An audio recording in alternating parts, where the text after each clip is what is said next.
Let's get into this on a Monday morning. I'm joined by the Athletics Liverpool writer, James Pearce, senior football writer, Oli Kay, and also data analyst, Mark Carey. Oof, where do we start? I mean, yesterday was just a game of bangers, wasn't it? From Endo to McAllister to obviously Trent. But we'll start with you on this, James. Trent, 2 weeks on the bounce, rescuing Liverpool in vital games. Yeah, he's in an incredible rich vein of form at the moment. And almost two Steven Gerrard-esque contributions really back to back in the Premier League to lead that fight back at the Etihad in the way he did and salvage, a real hard-earned point against Manchester City the week before. And then, Sunday was something really special. I know the free kick was obviously taken away from him, went down as a burnt Just Leno give own it to goal. him. I hate it when that happens. It's his goal. I know. It was, it's not as if Burnt Leno was putting his hand up saying, "Please put that one down under my name." And then, I mean, it was, what a moment in front of the cop late on. To the scenes will live long in the memory, as Jurgen Klopp said himself. I don't think anyone going to Anfield on Sunday thought that Liverpool v Fulham would be one that you'd be talking about for a long time to come, but that was how it panned out. And it was interesting listening to Klopp afterwards talk about Trent and leadership and how that's been like the next phase in his development, really, because when Liverpool really needed him, like they did at the Etihad the week before and other times this season, he really did deliver for them, and it was another special moment for his growing collection. Yeah, for sure. And I think Jurgen Klopp even said after that match, I've never saw a game with this amount of worldies, to be honest. And honestly, every one of those goals was an absolute gem. Mark, let's touch on this. James just spoke about this new role he has, Trent, at Liverpool. Sometimes they play him there. Sometimes, obviously, it's sort of like a hybrid role. They play him in his more seen position as a fullback. But how has his positional change been both for him and Liverpool and England? How has it affected the way he's played in the Premier League? Yeah, well, I thought it was an interesting one. Myself and Andy Jones did a piece on this kind of recently, looking at how his influence has changed, I suppose. I think as much as anything, we know that he can do both, in the sense that if you want a bit more of you're playing against maybe a deeper block and you want maybe more crosses, then you can maybe play him as more of a traditional right back.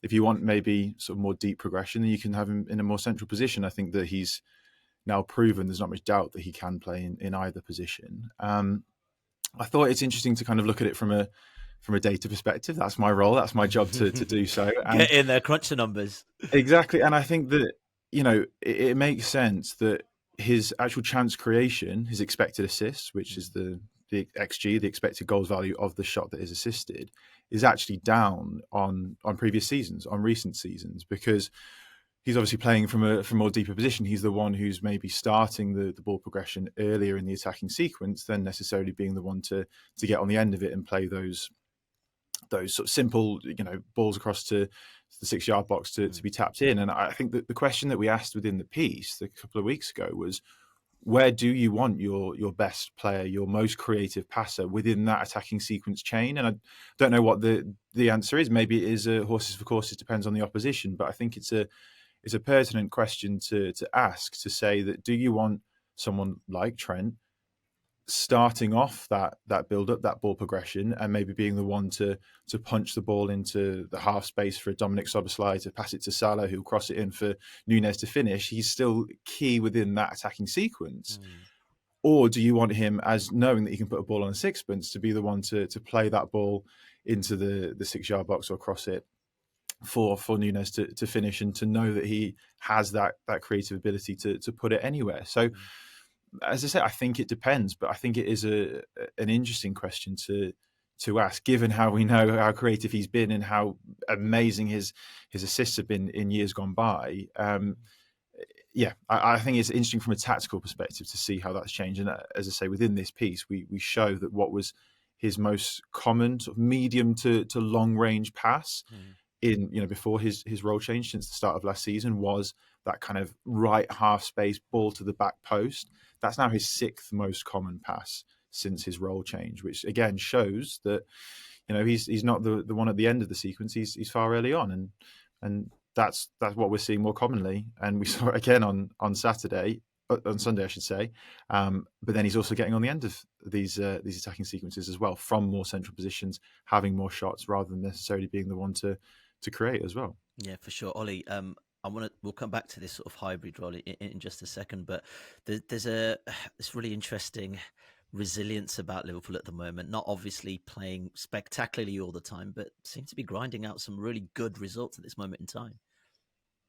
Yeah, it doesn't feel like grinding, does it? It feels like sort of freewheeling a lot of the time, and there's been a certain chaos to a number of their games. I mean, you look at the number of times they've gone behind in games and the number of points they've won from losing positions, never mind from drawing positions late in games. It's quite striking. It probably tells you both sides of the story, that they've not really been controlling games the way they were sort of 4 or 5 years ago at their absolute peak under Klopp. But I think partly belief, but partly also the changes that they're able to make from the bench. Gakpo had a good impact from the bench yesterday, and we've seen it with other players, Diaz, Nunez, in other games. It feels like they've very often had a sort of a plan B or a plan C from the bench, which has been able to inject that different dimension, different intensity into the game, and that I think has been a really big factor for them this season. It's not always been something that you've been able to say about their forward line and midfield in particular, that they've had all these attacking options to come from the bench. It often seemed that on the rare occasions they needed it in the past, it would be Divock Origi, but now they seem to be needing different alternatives on an almost weekly basis. And with this sort of array of attacking talents that Klopp now has, that they seem to have got that, and they seem to be finding a way through. And so I think it's as much that as resilience, personally. Mm-hmm. James, I'm interested in this sort of relationship with Jurgen Klopp and Pep, his assistant, in sort of reigniting this passion that Liverpool do have, and to the point where some quietly are whispering Liverpool as potential title contenders, but also in the positional change of Alexander-Arnold as well. Yeah, it goes right back to, I think it was the end of March, early April, when Liverpool were stuck in a rut, really, and Klopp and Linders got together and decided that something had to change, and it was Linders' idea, this hybrid role that, of course, we've seen other teams play with, not least Manchester City with John Stones in a similar role, and Pep Linders actually said to Klopp, "Look, I'm so convinced this would work with Trent in this hybrid position that I'd be willing to give up a year's salary if it doesn't work." That was wow. That's a big statement, man. That is a big statement. It's a big statement, and much to the Dutchman's relief, it's not cost him a penny because what is it? 24 Premier League games since they made the switch, and just one defeat, and even that was in the most controversial of circumstances at Tottenham with that VAR shambles. So yeah, I think it's probably twofold, really. I think one, Liverpool at the time, they needed something to change because they were just stuck in a rut, and they just needed something to spark them back into life. But also, I think Trent himself was going through probably the bleakest period he's had, because for a long time his rise in football was just seamless, really. To win everything that he did, pretty much a clean sweep of all the major honours by the age of 23. Lauded as the best right back in world football, and then he suddenly found himself under such scrutiny last season, and people picking apart the defensive elements of his game, and I think he struggled. He's admitted that. I did an interview with him towards the back end of last season where he talked about those tough times, and you think back to, I think Liverpool got a pasting, didn't they, at the Etihad? What was that, 4-1? 4-1. He got tormented really by Jack Grealish that day, and you contrast that to when they went back there last week, and the difference in Trent, now compared to then, is the difference between light and day. And I think he's really enjoyed that change of role because it's given him something else to think about. I think it's also made him feel, influential and important in terms of, how much kind of that puts on him to get the team going, and he does love that, operating in that midfield role, and it asks a lot of him because, of course, he's kind of been half and half, really. As soon as Liverpool lose the ball, he's expected to get back and be the right back. But yeah, he's really embraced this kind of positional change, and yeah, it does feel now we're reaching that point where, I think this is a progression to him becoming a central midfielder permanently. I think as we're speaking about the out of possession side of things as well, that we're obviously all going to laud his passing ability from more central positions. But I think going back to Pep Lijnders saying about that, I think another reason was to try and allow Trent to come inside, to have an extra body within the midfield, because the midfield was quite porous to allow a lot of counterattacks kind of coming through.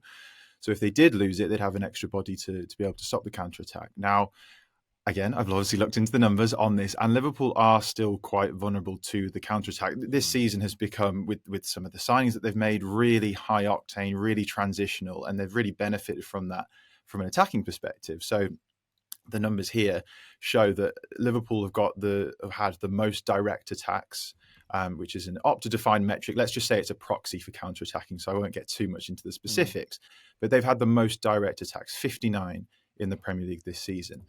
But they've also conceded the second most direct attacks, 49. Only Sheffield United have conceded more in that regard as well. So it really speaks to the idea that Liverpool are playing a lot of transitional football in both directions. And, Trent having so much control on the ball and playing those searching passes, sometimes, and we've seen it with Manchester City, right, having so much control and not allowing that transition to happen by playing those short and sharp passes.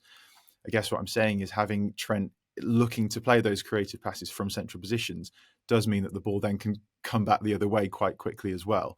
And that's why, you maybe get a 4-3 every now and again. That's why, Liverpool might be conceding against most opposition, and if they've conceded first in quite a few games early on this season, it's, you have to take the rough with the smooth. You have to see that there's a positive and negative to both of these. And from an out of possession perspective, I'd say that Liverpool haven't quite locked it down, maybe quite in the way that the role change was designed to do back in April when they made it. I think it was the first game was against Arsenal. So yeah, it's not too negative, but I think it's a bit of pragmatism, a bit of realism towards Liverpool's sort of defensive side of things too. Yeah, Oli, this sort of mixture of results and the way Liverpool are winning screams of heavy metal football 0.2, really. I guess what I'm trying to also get to is, especially from a Trent perspective, what does it say about how the club feel about him when you've now got a system that's kind of playing to his strengths? It says a lot, doesn't it? I mean, he's been outstanding over the past sort of 5 years or 5-6 years since he broke into the team. He's gone from being a young right back who they were making allowances for in terms of, look, we'll try and cover up whatever the weaknesses, deficiencies there are in his game, to being the guy where we'll think, right, well, let's try and make a team framework that gets the most out of his strengths, because he is our most important player. It's a hell of a tribute, isn't it, when you look at some of the other players in that team? I just sometimes look at it personally, and I don't think this is the majority view on this. I sometimes feel that Salah is slightly marginalised when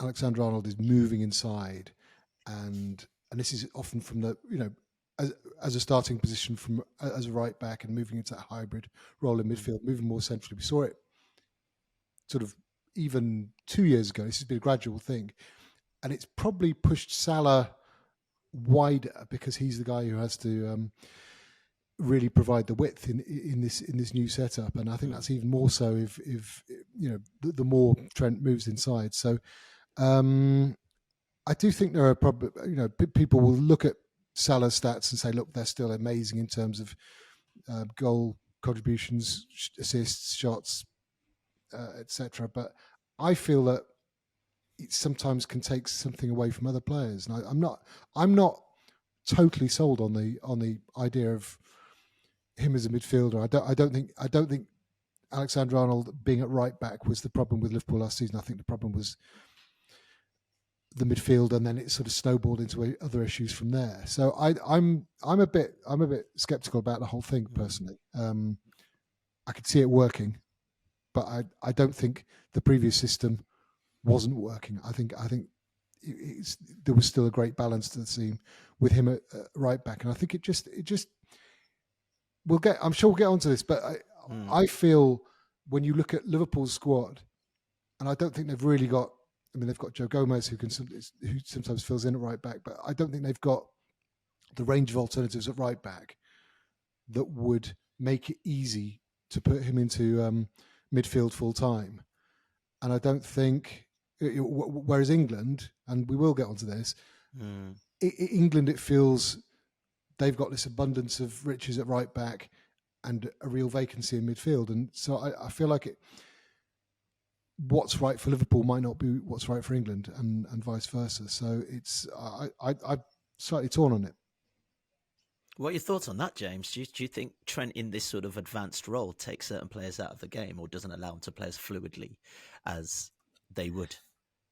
Yeah, I think Oli makes a good point about Salah. It is true that he is stuck out wider for longer, and it does mean that he's away from dangerous areas more than I think is ideal in terms of where Liverpool traditionally Trent would bomb on wide and then Salah would find pockets of space inside. But I just think what we're seeing is the evolution of the style under Klopp, because he always talks about how you never want to stand still because teams find you out and they find ways to combat you, and you've got to keep changing. And I think that's why Liverpool's midfield has changed beyond recognition, really, compared to what the midfield was in the kind of the first iconic team that Klopp built, where it was all about shape and organisation and being workmanlike and shutting down passing lanes, and then it was like the front three scored the goals, the two fullbacks created the ammunition for them to fire,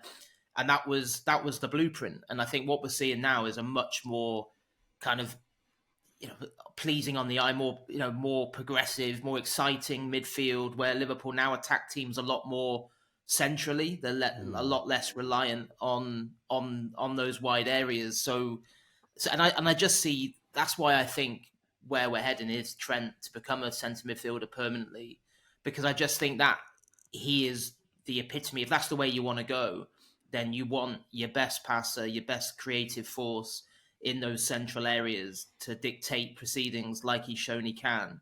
And I do wonder, picking up on what Oli said about the lack of other options at right back, I think we might find ourselves in a position where come next summer, a right back is at the top of Liverpool's shopping list, because I think, I think it'll be a bit of a horses for courses approach for the rest of this season. And Joe Gomez is a real solid option as a deputy at right back, but he doesn't give you too much in terms of an attacking sense.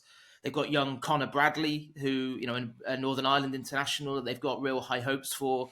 But he's only just come back to fitness. I think he's out for 3-4 months with a stress fracture in his back. So it'll be interesting to see whether he can kick on. We've seen someone like Jarrell Kwanzaa come from nowhere to play kind of a dozen games already this season at centre half. So, if Klopp has shown he's willing to put his faith in young players if they grasp the chances that come along.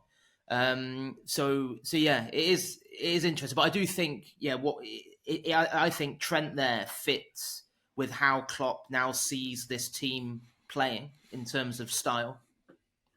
I think it's worth noting as well that Szoboszlai will often be the one to maybe overlap on the right or pull onto the right-hand side, has almost become the foil to Salah at times. But I think, again, looking at Salah's numbers, his creativity numbers are up quite significantly because he is a little bit more the one to provide. But again, maybe spinning a slight negative is that sometimes, Liverpool came unstuck a little bit against Luton.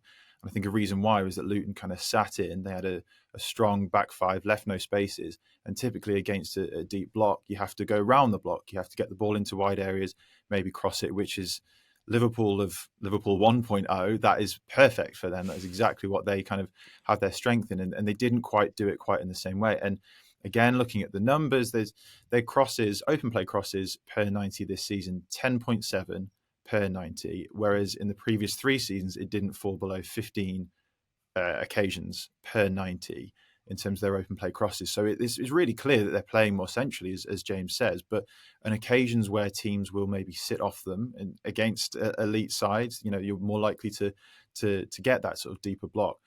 Do Liverpool maybe always have the answer to it with this sort of new style? If you need to go around the block, that's where you need Trent pulling wide and playing those dangerous passes. Whereas if you're trying to sort of funnel it into a bottleneck and getting into congested areas, Salah's getting doubled up on in wide areas when you do try and go around it. That's maybe where you can maybe get some frustrating results, a couple of draws here and there, which, when Liverpool are pushing for the title, maybe, then those draws can be quite costly. So, yeah, I'm the same as the guys. I'm still not totally convinced by it, but I think it's a horses for courses depending on the opposition. All right. Well, let's move this on to branding. Many people have seen the campaign, Trent Alexander-Arnold rocking the new Adidas Predators. And look, if you're a football fan, Zinedine Zidane, David Beckham, Steven Gerrard, iconic players that have worn the Predator brand, and also currently Jude Bellingham, Pedri as well. James, in terms of a global star, what do you think Adidas see in Trent that they thought, you know what, we'll give this guy a lucrative boot deal because he embodies something we know will reverberate on a global scale?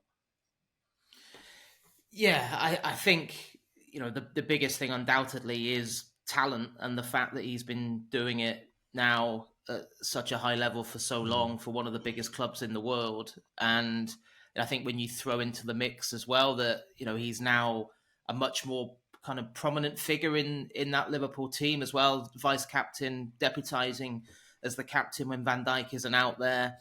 The fact that he's got, a pretty squeaky clean public image as well. He's the kind of person I think that any major brand would be rushing to try and associate themselves with. I think, back in the summer, he launched his, the After Academy that, which is all about, helping out kids that have been released by academies and fallen by the wayside and giving them employment opportunities. And so he has that, he has that social conscience as well, where, I think he is incredible. It's no great surprise that, there's so many people queuing up to try and work with him. He'd been with Under Armour for a long time, since 2017. And I know that, with that deal coming to an end, there were a lot of offers that he had on the table.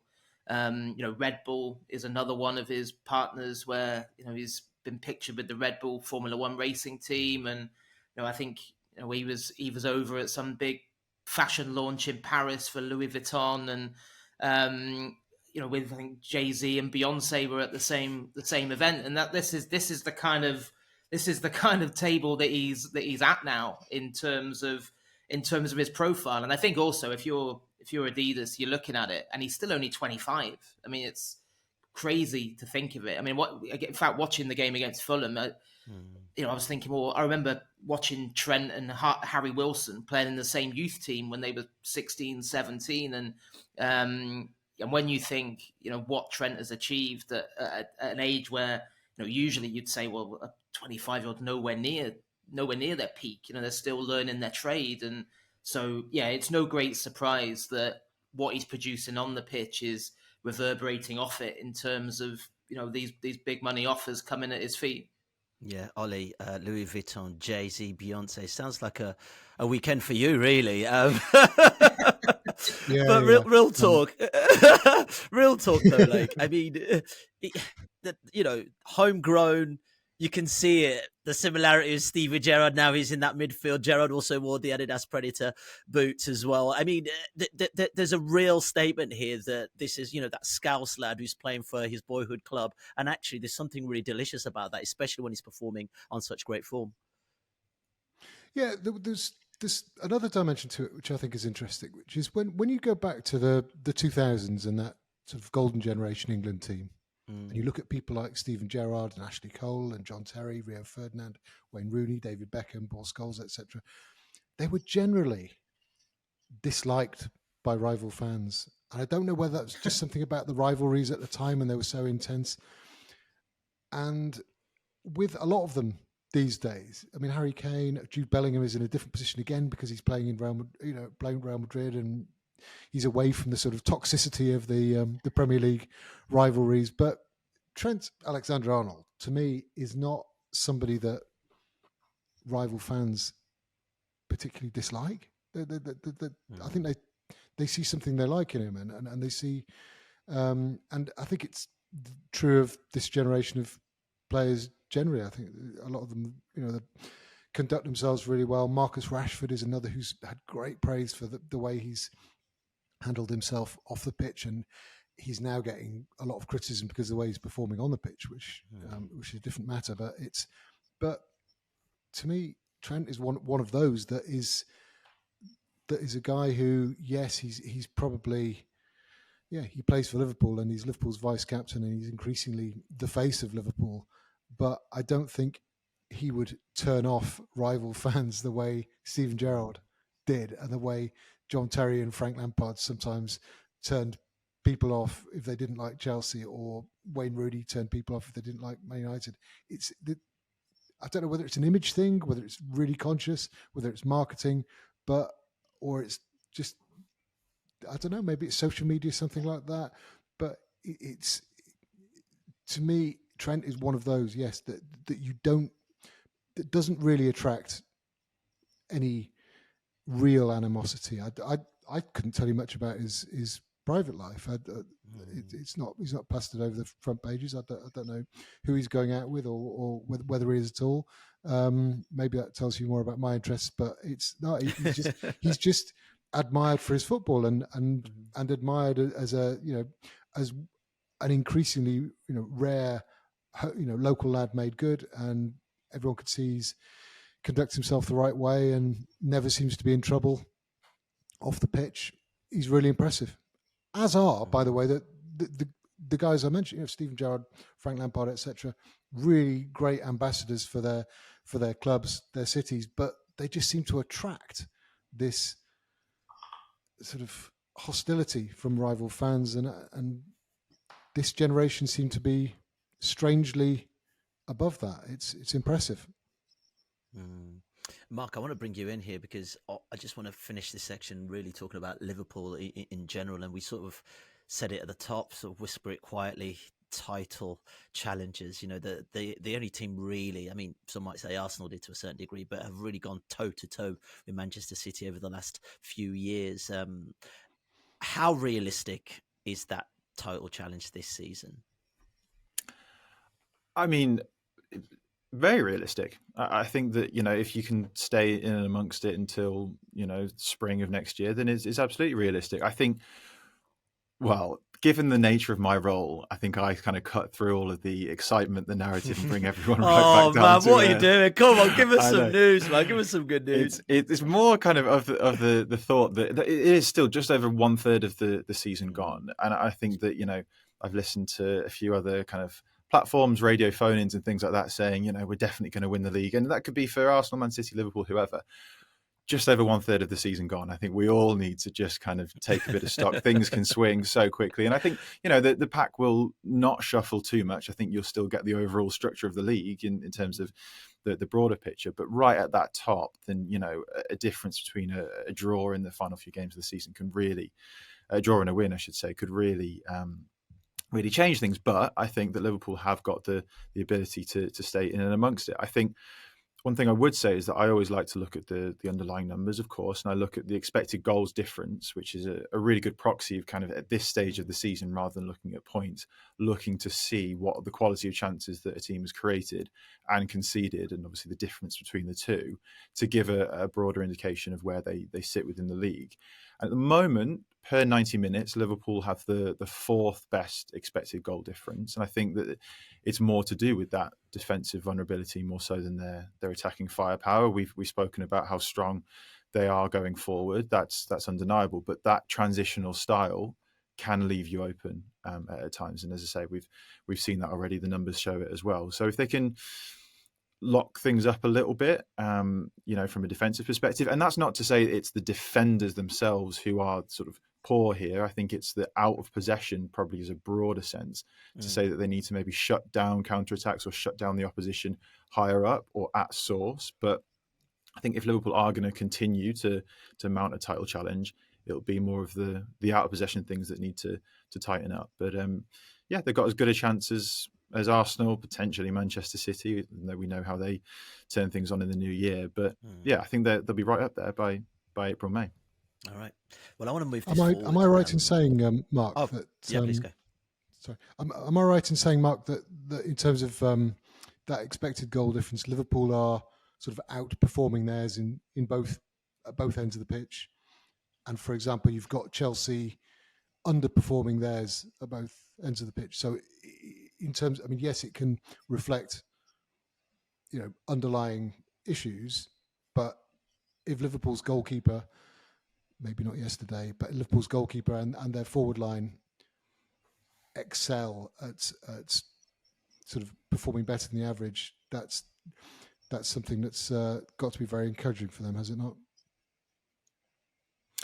Yeah, and I think when Liverpool won the league a couple of seasons ago, they overperformed at both ends, and I think in order to win the league, you do have to have overperformance, some fantastic finishing, a bit of luck along the way, some great goalkeeping, and just looking at the numbers now, they are overperforming a little bit in scoring just a couple of goals more than they maybe should have, and as you say, overperforming in terms of conceding slightly fewer than they should have at the other end. Yeah, just looking at the numbers now, that's the case. So that's not to say that they maybe won't regress a little bit. I think the likes of a Chelsea from last season, they were underperforming so much that it was quite extreme just how much they got into good opportunity, got into good areas and couldn't convert. But a little bit of overperformance at either end is sort of okay and fine to do. They'll maybe regress a little bit. I think as well, when talking about expected goals, you have to contextualize it in.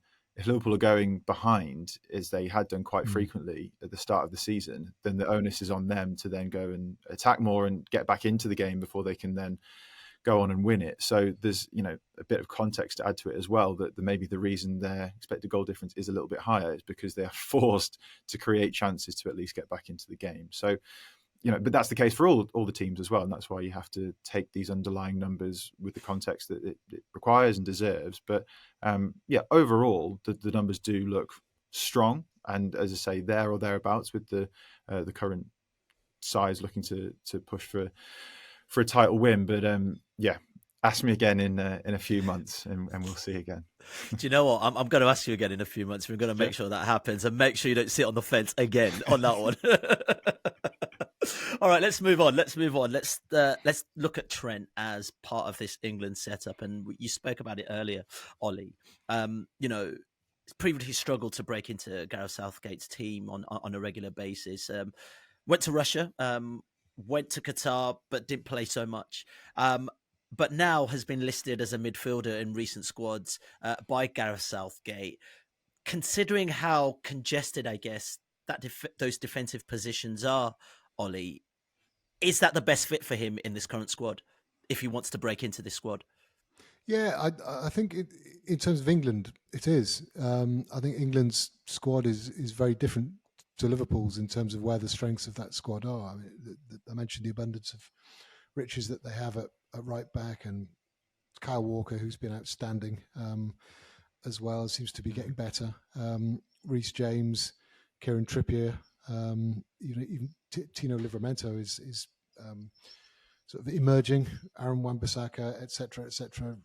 It's an incredible pool of right backs, and it's clear that Southgate doesn't fancy Trent defensively as much as he fancies Walker and Trippier, and that's it's an opinion, and it's been rewarded, I think, with good results and good performances. So I think from his point of view, from England, from an England point of view, and looking at where England are perhaps deficient in the middle of the park, I think it makes a lot more sense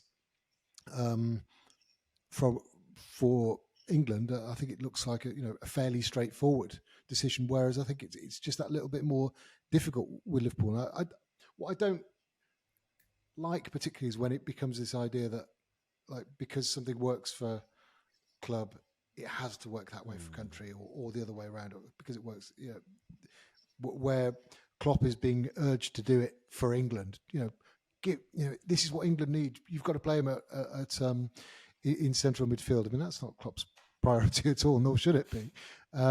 But I could see a situation where he continues playing this hybrid role for Liverpool at right back and goes into midfield at times, whether it's late in a game or whether it's certain games, and continues to and plays for England in midfield. But I don't feel like we've seen any sort of categoric, definitive proof of it with England. I think it's been 2 games against Malta and 2 games against North Macedonia so far, and I think those are the kind of games where we've seen people like John Joe Shelvey pull the strings for England in midfield in the distant past. It's not the acid test is probably not even going to be in the group stage of the Euros. It's going to be in the knockout stages. The games where you're really, really tested, and where the success or the positives and negatives of a particular system, particular personnel, it's often tested right at the end or latter stages of a tournament where you can get up against the best teams. And I can see that it might work for England. I'm just not convinced it's that we've reached sort of no-brainer territory for it. I think if he's not Southgate's first choice at right back, I think yes, he's got a much better chance of getting in midfield. I can see how it might work, but I still have certain reservations about it personally. All right, James, I want to bring you in a second on where he fits into this Liverpool squad in the future. But quick one from you, Mark. I'm just quickly, as Ollie's talking about the Euros, I'm looking at England's Group C, Serbia, Denmark, Slovenia. I mean, if you're going to try stuff out, it's not a bad group to do that. Yeah, it's a good point. I think, as Ollie said, it's maybe in the earlier stages. You could maybe get things done quite quickly with your more front-footed, creative passes. Knowing that this question was going to come up, I thought about this as well and made a couple of notes. And I in my mind, I thought of the example of, if you're playing Spain in a semi-final and you need to control possession and just make sure that you've got people who are maybe going to keep it simple for a little bit, not even have the view to look forward. Would Trent be that person? We know all of the positives that he brings. He's got the creative passing, but like I mentioned, for club, if you're maybe playing those searching balls forward and someone doesn't always get on the end of it, then that ball's going to come quickly back at you. And when you're playing again, at the international level, at the highest level, where in a game of such magnitude, do you kind of want that? I don't know, but as you say, quite rightly, in a group stage where it's the remit is to go and accrue points, and it's not a must not lose potentially game, and you want to be on the front foot, then yeah, and there's the time to try it. And if you do make a mistake, there's still time to come back from it. But yeah, in the semi-finals and the knockout stages, again, without sitting on the fence, it's a horses for courses, I suppose, depending on what you want, because you could maybe bring him on in the latter stages of those sorts of games and think, well, there's no one else who will maybe see this ball, let alone play this ball.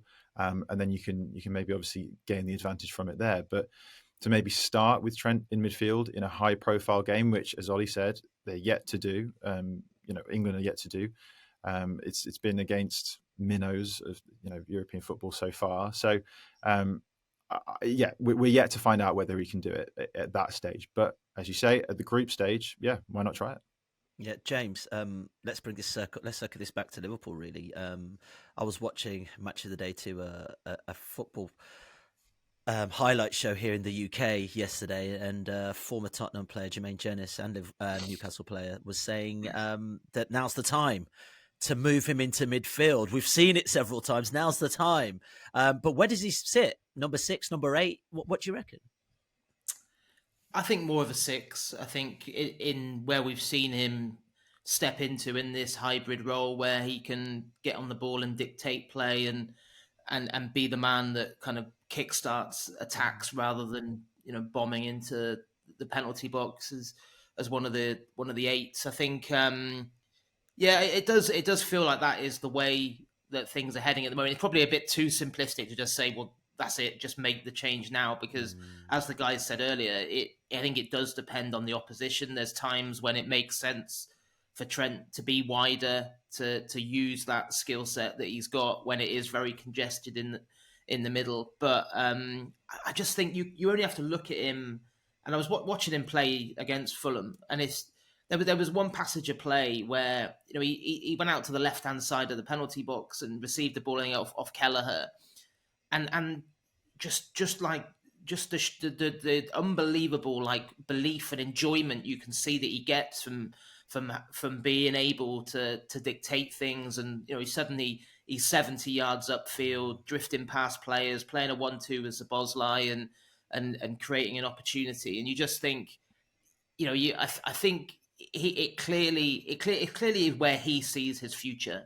And I think because of the enjoyment that he gets from that, I think it's just common sense that is where we're heading. It's just a case of how quickly it happens because of what are the other options at right back and who can step up and deliver there and give Liverpool what they need in that department. But yeah, it certainly feels that way now, because this is like we're seeing the evolution of Trent Alexander-Arnold. It's interesting the fact that Klopp has changed his view, because I remember being sat in a press conference probably just over 2 years ago when I think Trent had played centre midfield against Andorra in whatever qualifier that was, and Klopp was quite he was quite kind of dismissive of it and said, I don't understand why you would play the best right back in the world or in Europe or whatever word he used. Why would you play him in centre midfield? And I think now, he's clearly changed his tune. I mean, one of the big tactical changes during the game against Fulham was to actually bring on Joe Gomez at right back and move Trent into centre midfield permanently. He wasn't in that hybrid role for the last 25 minutes. It was, no, you are the base of the midfield. You are dictating things. When we lose possession, you're not tearing back to right back. And I think that's about the third or fourth time Klopp's done that in recent months. I think Bournemouth away in the Carabao Cup was, I think, the first time this season. So yeah, I think we are seeing that gradual switch to, I think, come next season, without a shadow of a doubt, I think he'll be a centre midfielder. Yeah, fantastic. Oh, it's nice to hear about Liverpool 2.0 as well as Trent 2.0 as well. Thanks for your time, James, Oli and Mark as well. Now, don't forget, please remember to rate and review the podcast if you're enjoying it. Thank you so much for listening. We'll be speaking to you for the rest of the week. See you soon. If you like this video, click subscribe for more content like this. We'll be joined by the likes of David Ornstein, Matt Slater, Adam Crafton, Carl Anker, and plenty more through the season to bring you the inside track to the biggest stories in football. If you'd like to listen to the full episodes for free, search the Athletic Football Podcast wherever you get your podcasts from.